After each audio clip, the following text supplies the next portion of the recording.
Welcome to True Crime Garage. Wherever you are, whatever you are doing, thanks for listening. I'm your host, Nick, and with me as always is a man who is just dying to tell Joe Rogan that he's been abducted by aliens twice. He is the captain. All the small things. It's good to be seen and it's good to see you. Thanks for listening.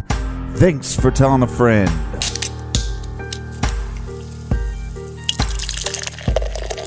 Today we are drinking Lonesome Boatman Ale by the brilliant guys and girls over at the Outer Light Brewing Company over in Connecticut. Garage grade 4 out of 5 bottle caps. The Lonesome Boatman was my best friend at sea.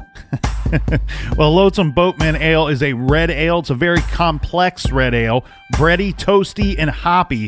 But the thing I noticed first is this is a very high quality and balanced red ale, perfect for the colder months. He was a gentleman's gentleman. And we were able to warm up to this Outer Light brew thanks to Sarah in Benbrook, Texas. And a big shout out to Leslie in St. Louis Park, Minnesota. Next, we have Cynthia from Janesville, Wisconsin, who says she gives the garage 5 stars. Hey, to all of our friends donating to the beer fund, I give you 5 stars.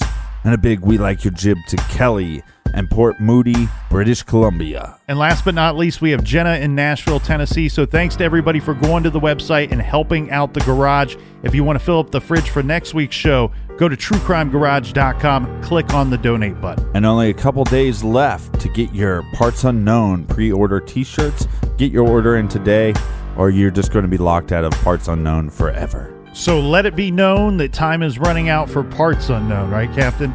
That's enough of the business. Everybody gather around, grab a chair, grab a beer. Let's talk some true crime.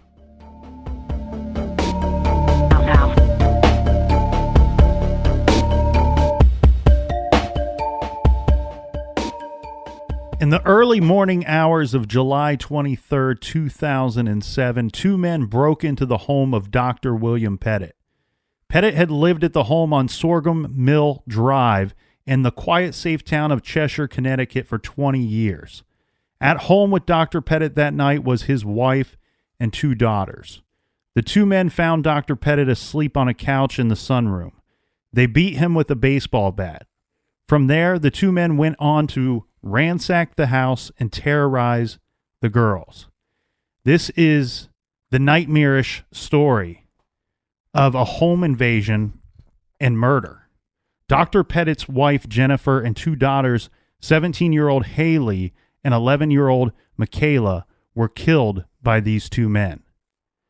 A few days later, at the memorial services for the 3 victims, Jennifer Petit and her daughters, Haley and Michaela, over 4,000 people were present. People came in from several states away. All 3 were buried in white caskets per Bill's request. And somehow Bill, still nowhere near having recovered from the physical attack he had been subjected to, somehow Bill, he had the strength to speak at that service.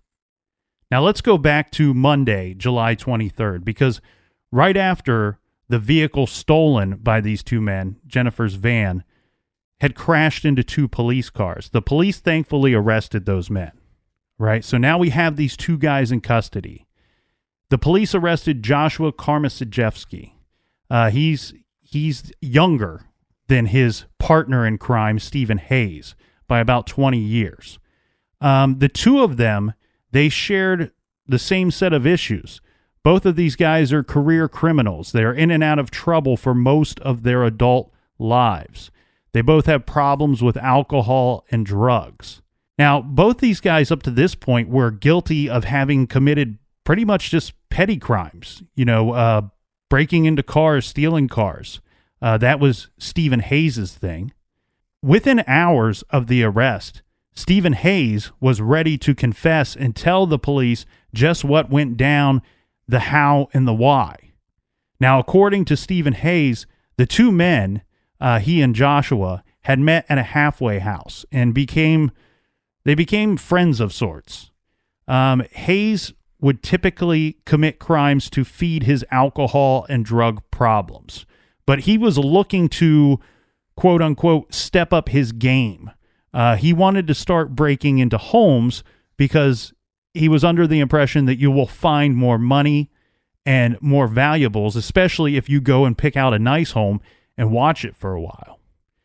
Anyway, Joshua is a pro at breaking into homes. As a matter of fact, that is like his specialty. He's been arrested many times for breaking into homes.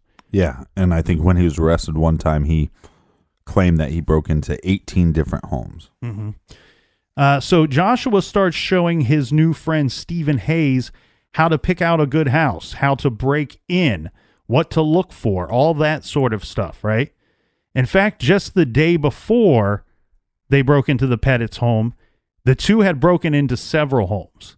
Stephen Hayes was learning new criminal skills, and Joshua now, with the help of a partner, was scheming other ways to increase the score.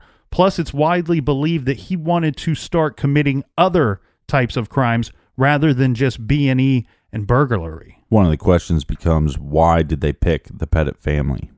Well, we have a situation, Captain, where late in the afternoon on Sunday, July 22nd, 48-year-old Jennifer Hawk Petit, she's with her 11-year-old daughter, Michaela. They went to that Stop and Shop grocery store in Cheshire.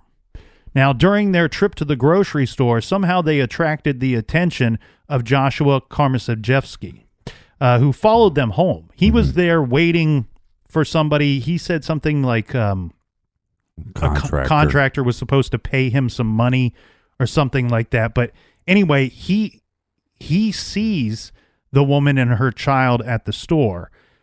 It seems like he may have had some attraction to the child. He definitely did. Yeah, and he decides to follow them to their home, where he notices that they live in a nice neighborhood in a big house. And I think he says, quote, "It looked like a nice place to be someday." Yeah. Stephen Hayes would tell us that Joshua told him that he had liked the way the 11-year-old girl looked. Stephen Hayes messages Joshua. He sends him a text message saying, "Hey, I'm chomping at the bit to get started. Need a margarita soon." To which he gets no reply from Joshua. Stephen Hayes then texts later saying, "We still on?" ? Joshua replies, "Yes." Stephen Hayes wants to know if it will be soon. And Joshua answers, "I'm putting the kid to bed. Hold your horses." Stephen Hayes then wrote, "Dude, the horses want to get loose. LOL." At some point, the two men get together that evening, and they decide to go out to a bar. And they're having several drinks. I'm guessing what they're doing is they're planning their attack. Because Joshua is telling him about this home that he has become aware of, that he followed these two people home from the Stop and Shop grocery store, and he liked their house. It was a big house. There was probably lots of valuables in there. According to Hayes' confession, the two men had planned to rob the Petit home under cover of darkness, leaving the family bound but unharmed.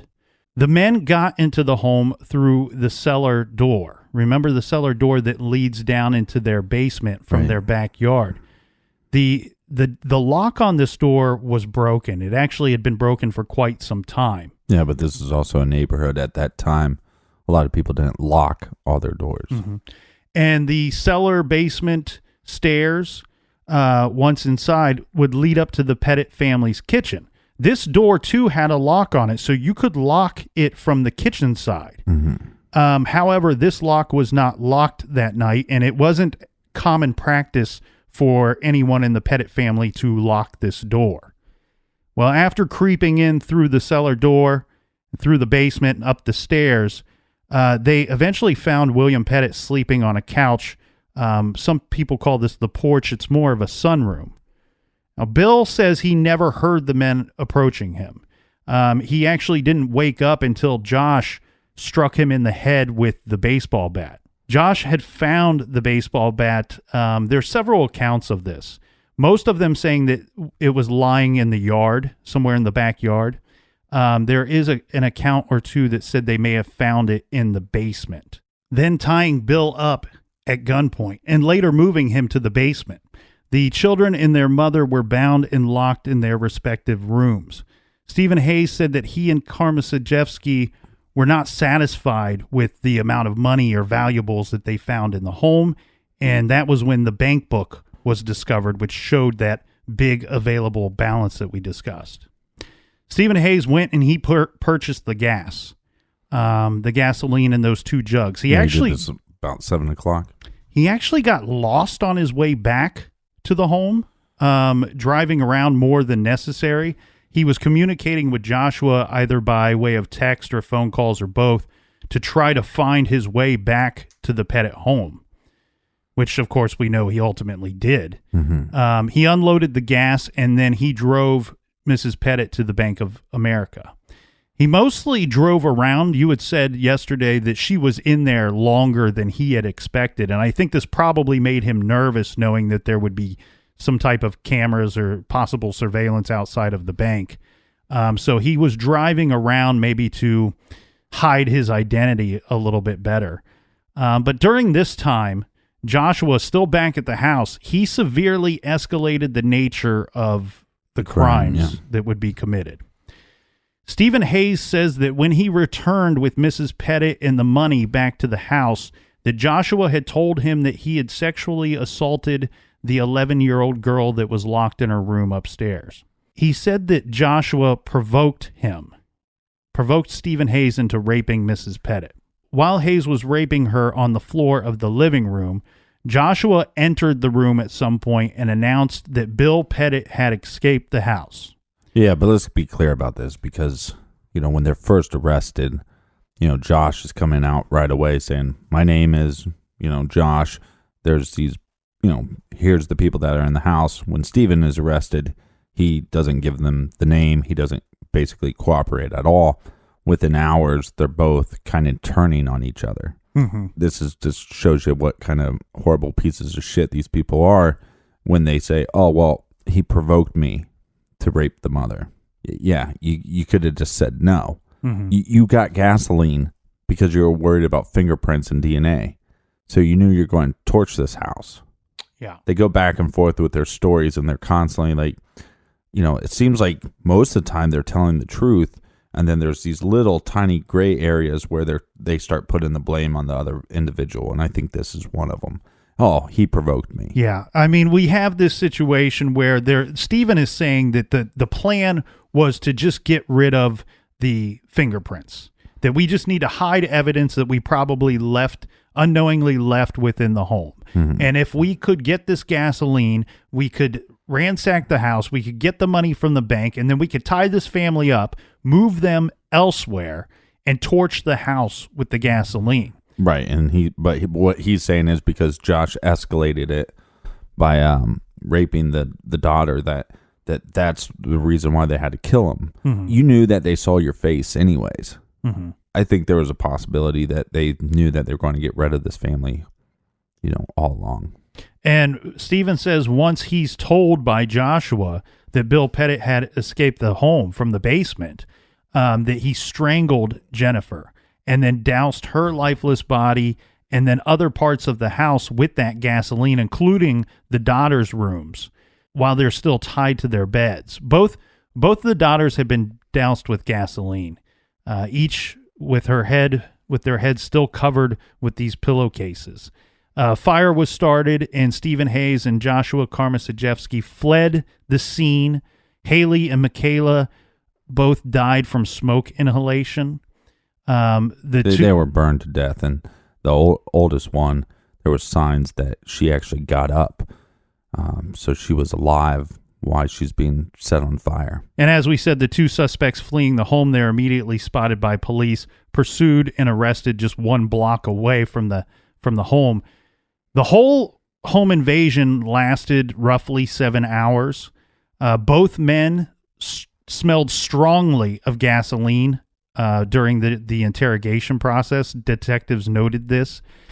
Each of the 2 lowlifes, as you had said, blamed or implicated the other as the mastermind and or driving force behind the sexual assaults and the killing spree.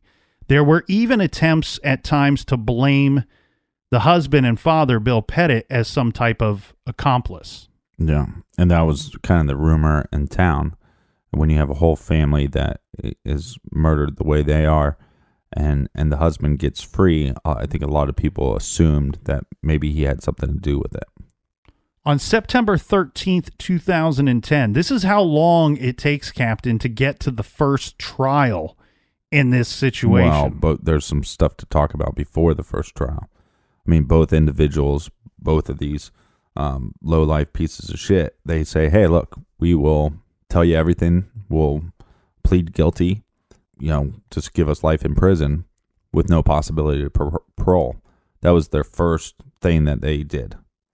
And for whatever reason, the state decided that that wasn't enough. Yeah, and it's unfortunate because there's a lot of media regarding how this came about. There's a lot of people saying that that Bill Petit was the driving force, saying we have to sentence these guys to death. Well, because there was a bill going to be passed, and they're going to get rid of the death penalty. Mm-hmm. They basically state, because of this case and because of the horrific nature of this case, that we're going to, I think the governor vetoed it, and they said, okay, well, now that bill is vetoed for right now, and now we're going to go to trial. Bill Petit would say that, he never argued, never fought the prosecutors on this, but it was the prosecutors that had given the recommendation to him that we go after the death penalty.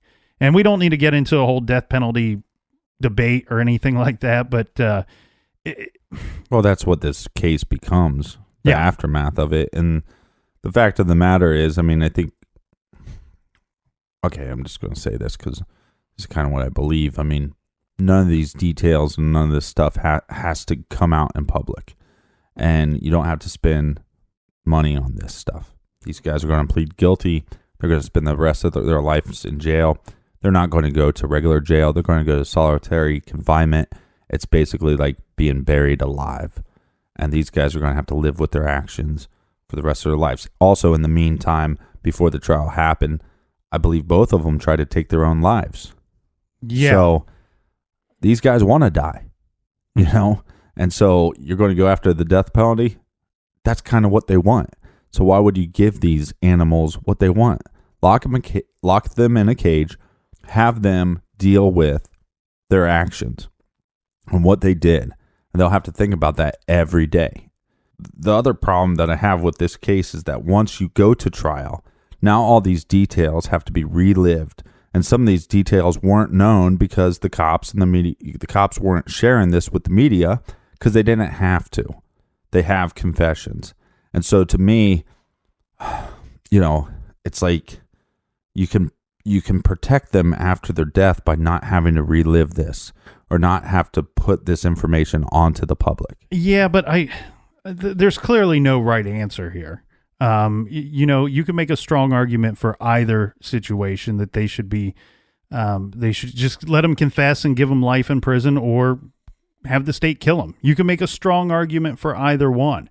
I think in this situation, whatever the sole survivor of the home invasion wants to go after, and if the prosecutors... Yeah, but that doesn't make it right just because he was the sole survivor. It doesn't make it wrong, though, either.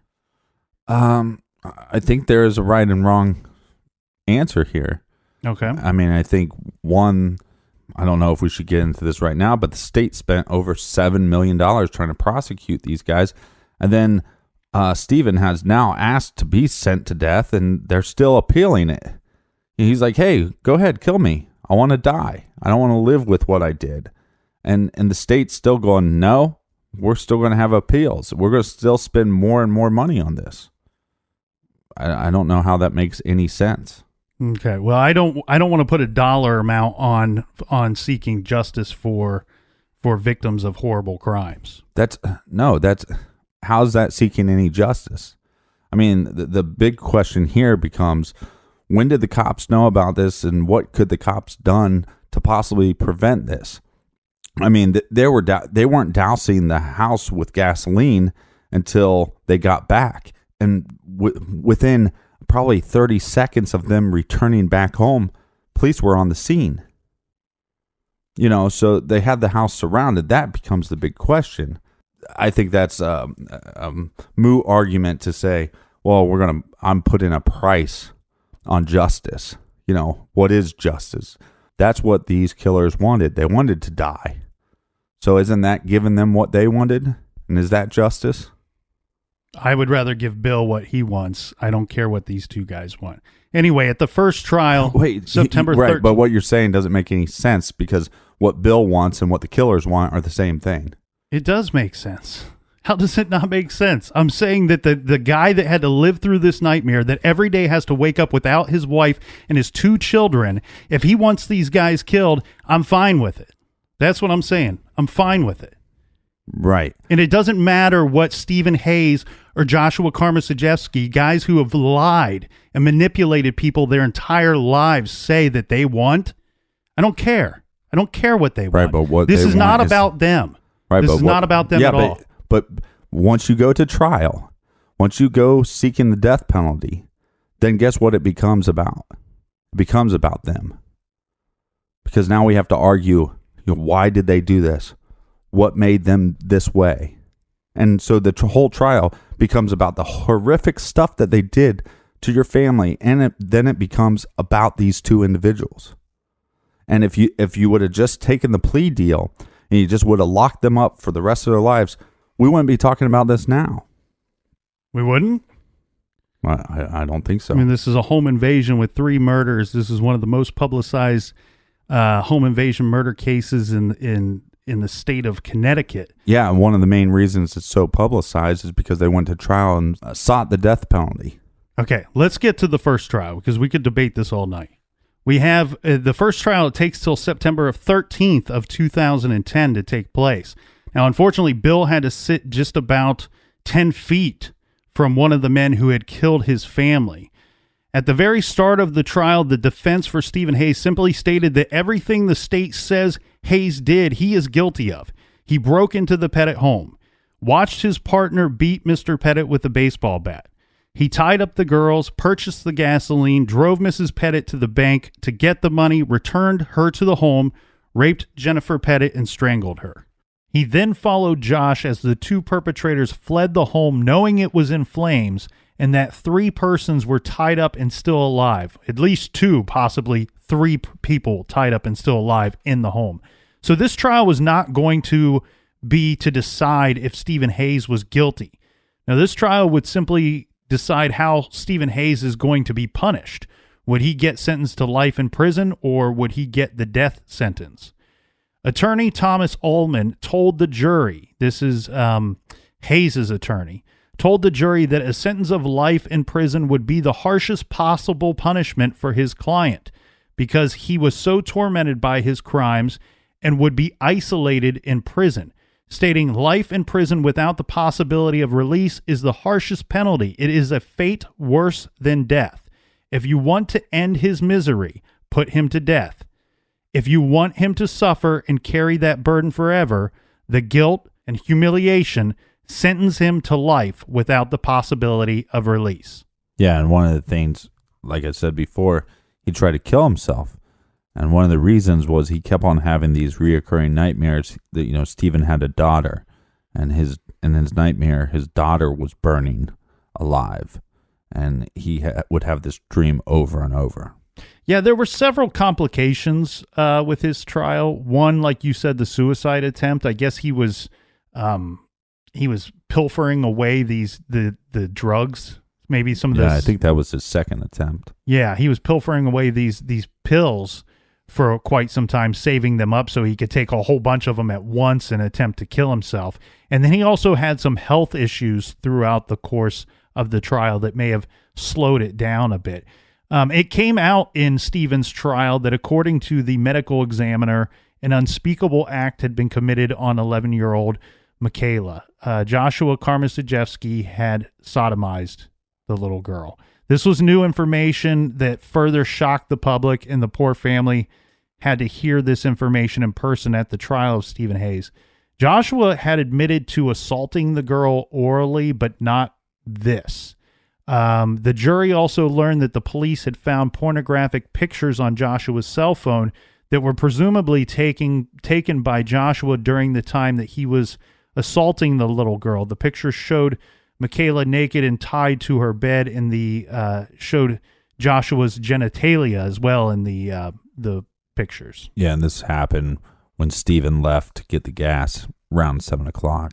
There was more than one assault However you look at Stephen Hayes' story.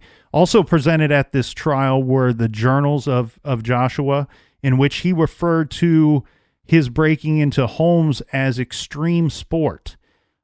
In his diary, he chose to call Bill Petit a coward and claimed that Bill could have stopped the murders had he wanted to. He said that Jennifer, the mother and wife, was brave and that Haley, the oldest daughter, was a fighter. And again, he said Bill was a coward. The man he had beat over the head multiple times with a baseball bat. I mean, it's just ridiculous that he would refer to Mr. Petit as a coward. I mean, we have Stephen Hayes. Stephen Hayes says in his confession, he says that Josh hit Mr. Petit in the front and back of the head with the bat as hard as he could. Now, this is a man that most certainly was threatened with a gun. Quote, remember the quote, "If he moves, put 2 bullets in him." A man that had lost over 7 pints of blood, that was slipping in and out of consciousness. A man that was beaten and bound and had to hope and pray that the men that had beaten him were being honest when they told him they were only there for the money and then they would leave. And these same dirtbags told Mrs. Petit, if you go to the bank and get us the money, we will leave. And instead, she was not rewarded for doing this. Not rewarded for doing what they said at all. She was punished for doing what they had said. Stephen Hayes ultimately was found guilty on 16 of 17 counts related to the home invasion murders. Now, on October 5th, 2010, is when he was found guilty. In early November, the jury returned with a recommendation for him to be executed. He was sentenced to death. The jury chose to show him no mercy. He was seeking mercy as he's claiming, he had a pretty bad drug problem at this time. Mm-hmm. He's also saying, I offered a confession to the police. I told them everything that I knew, but they would show him no mercy.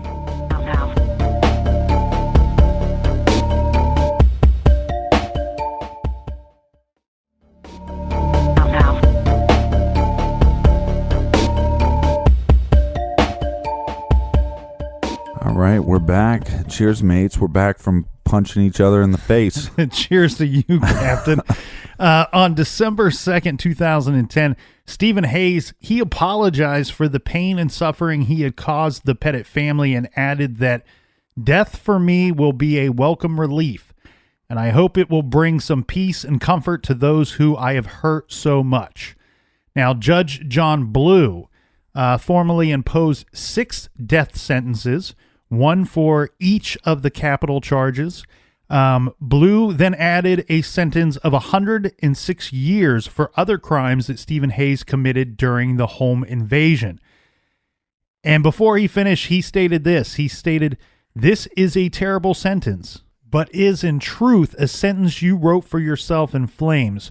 May God have mercy on your soul." Now, just as the captain had mentioned, Stephen Hayes had attempted to negotiate a life sentence during a plea bargain, and that did not happen. After the verdict, his defense attorney stated Hayes smiled upon hearing the jury's recommendation of a death sentence. He added, he is thrilled. He is very happy with the verdict. That is what he wanted all along. Basically, they're going, hey, we're going for appeals. And he's like, I don't want to appeal. I want to die now. Mm-hmm. So, again, like I said, I know that's what Bill wanted, but it's also what the killers wanted. Now, there was a second trial. We have to try Joshua Komisarjevsky for this.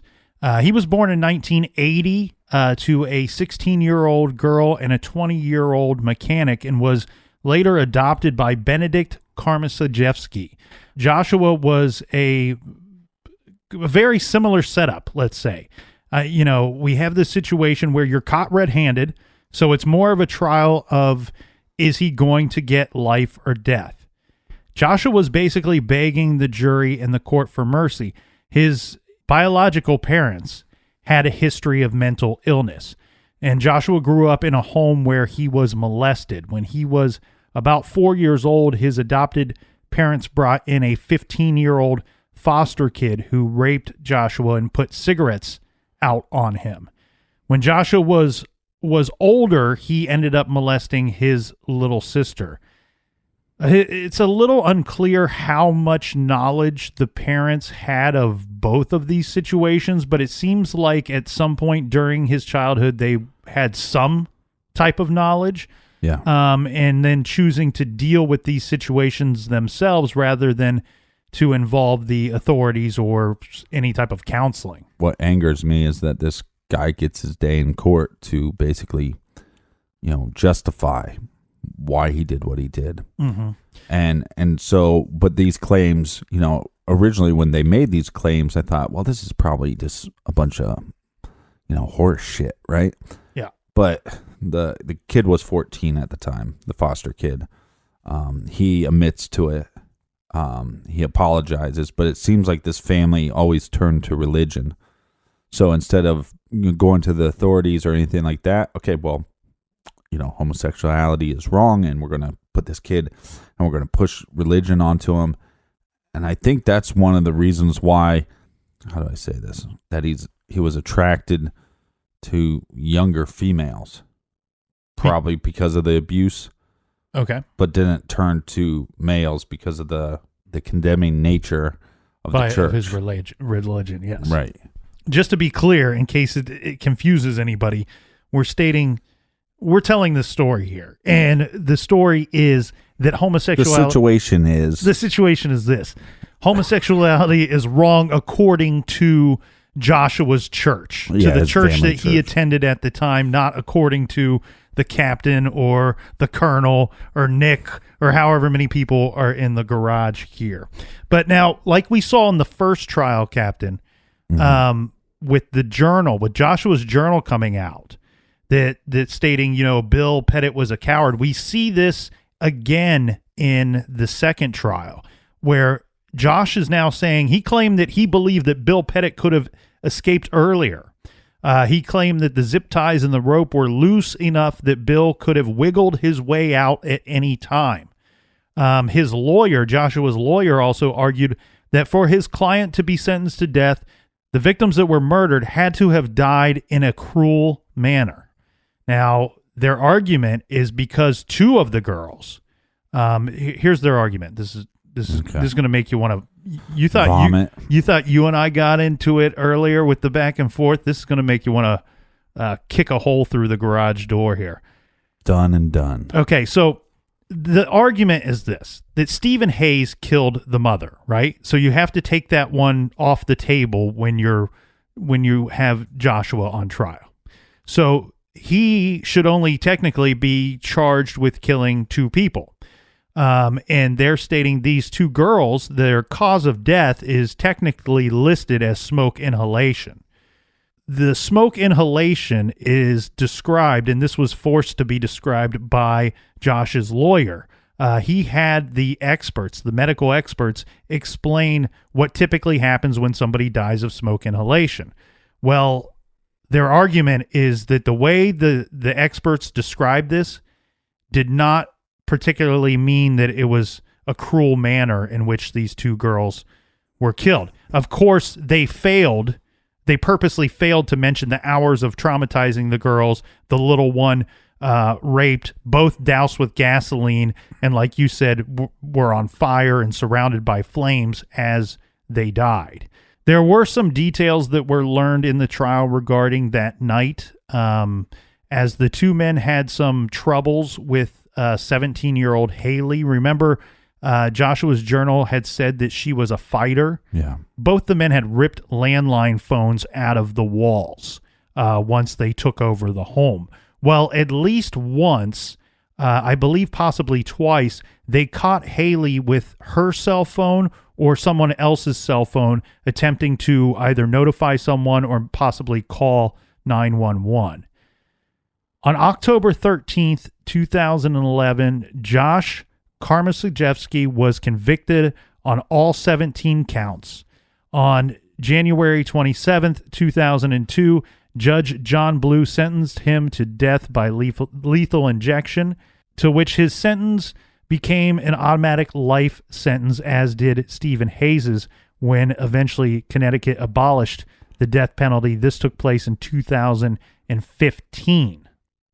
Now, both Hayes and Komisarjevsky are housed in separate prison facilities in the state of Pennsylvania to serve out their life sentences. Yeah, and I think this is the part, that makes me so mad about this case. Why did this information have to come to light in public? Why did they veto the bill for the death penalty just to have this trial? Then once they have the trial, then they basically they passed the law anyways. It seems like wasted time, wasted money, wasted hurt.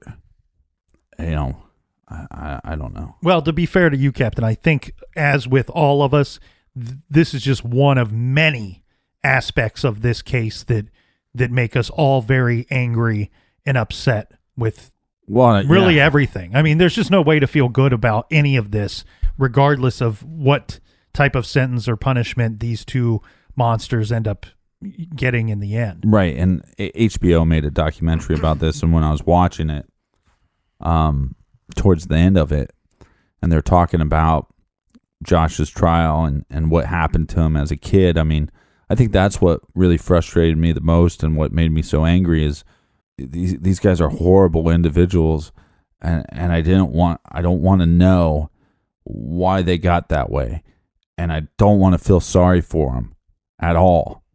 But when you hear the stuff that happened to this kid, somebody helped create a monster. Was he going to be that way? Would this happen without that? I don't know. Whatever you think is justice, whether it's the death penalty or just rot in jail, I just want that to happen.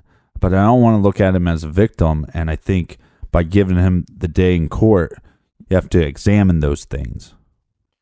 Yeah, and this was unique because for the first time in the state's history, the Connecticut State Judicial Branch offered post-traumatic stress assistance to people who had served on the juries of these two triple murder trials because they had been required to look at disturbing images and hear ghastly testimony. There were several parts during both trials where there were pictures that were not shown to the public, to the people that just showed up to witness the trials. There were many images that were shown to these people. However, when it came to the jury, there were several times during these trials where they took a manila envelope, one of them file folders, and they put in it whatever horrible graphic image that somebody had taken a picture of, whether it was a picture Joshua had taken on his cell phone or whether it was police and firefighter photographs during the investigation itself. And they had to pass these folders along. And, the one reporter wrote that every time that these file folders were brought to the jury, I mean, you could see it on their faces. It was as simple as this. It was handed to one juror. He or she would open up the folder, look at the thing for a second or two, close it, and hand it to the next person. And the reporter said that anytime this happened in these trials, that's all you could hear in the entire courtroom. Everyone was silent, and all you could hear was the flapping open of this file folder, somebody having to see something no one should ever have to see. Well, they had to take multiple breaks because of this. Yes, and pass it along to the next person. And, of course, the Petit family, they had to sit there and hang their heads when this happened as well. The victims, these three angels of humans, they're the victims, not these animals. But you give them their day in court, and like I said, you have to examine that stuff that happened to them as well. Yeah, I mean that's two monsters pleading for mercy. They didn't show anybody any mercy that night, so I'm glad that 24 people decided not to show them any mercy, as well as the judge. The aftermath of this thing, I mean, is huge, but I did want to touch upon a few things. Bill Petit established the Michaela Rose Petit Scholarship Fund for the Chase Collegiate School. He also established the Haley's Hope and Michaela's Miracle MS Memorial Fund.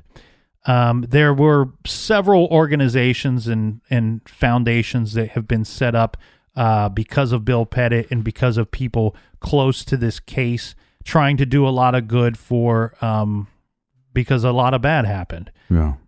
In August of 2012, Bill Petit married. He got remarried, and eventually him and his new wife went on to have, I believe, a son.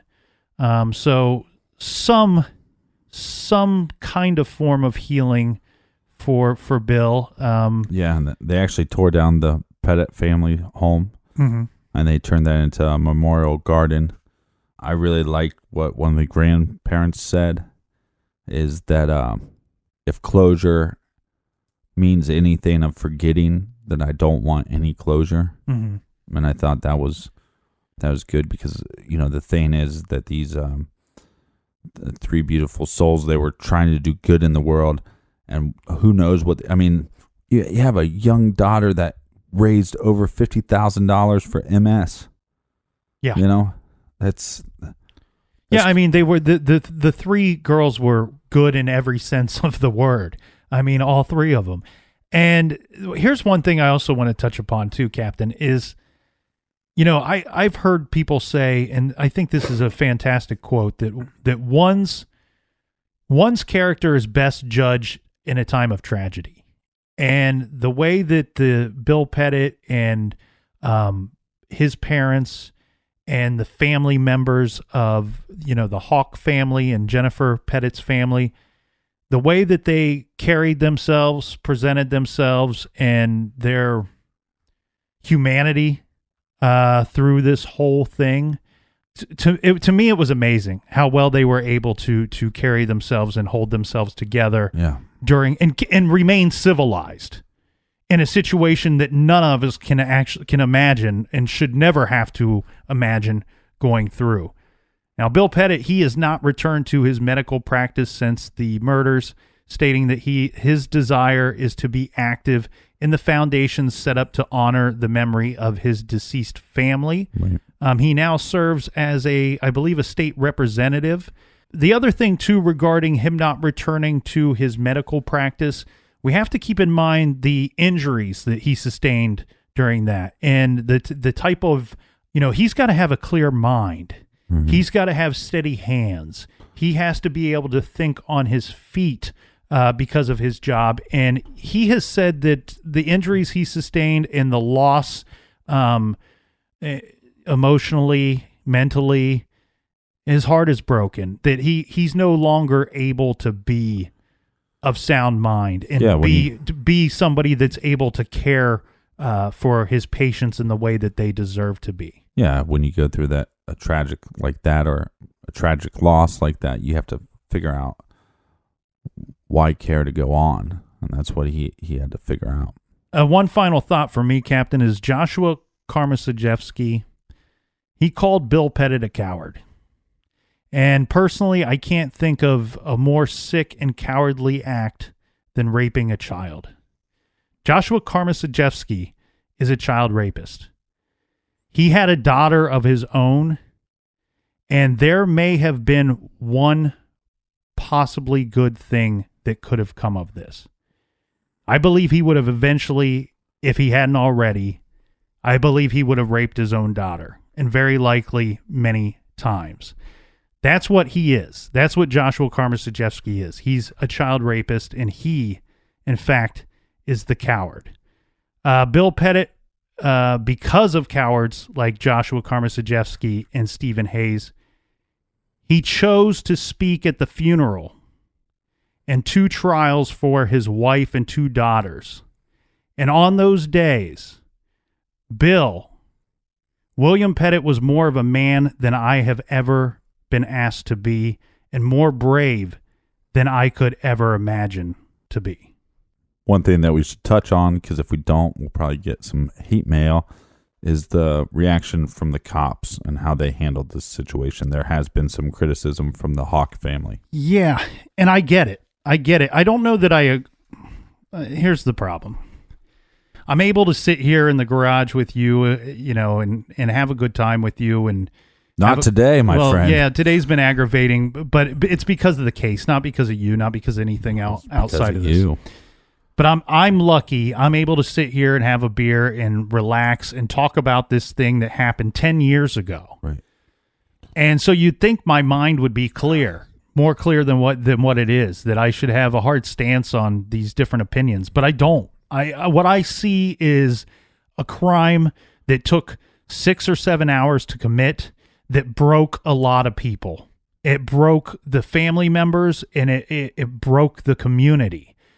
The thing here is you have a situation where I think in a good number of ways, the police were just following protocol. They were setting up a perimeter. They were trying to, they have to keep the peace. And if that means trapping it inside those four walls, right, sometimes that's what they have to do. And as you and I both agreed on, they don't fully know the situation as to what's going on inside those four walls.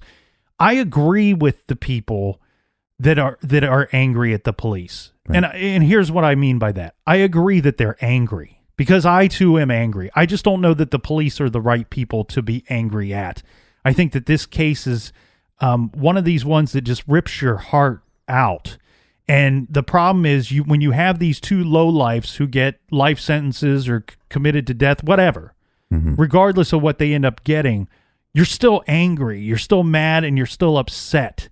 And at some point, you need more to blame than just these two guys because this just seems too horrible for only two people to be responsible for. Right. And so that's when, when you see the Hawk family upset with the police, I agree with them. And I think you have to let them vent. I don't know what could have been done differently.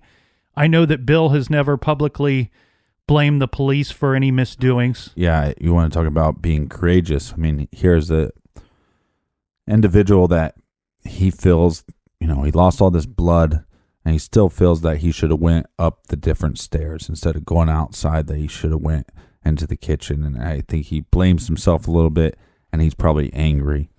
And I guarantee you, these cops, this law enforcement team, now knowing what they know, I guarantee you they're angry with some of their decisions.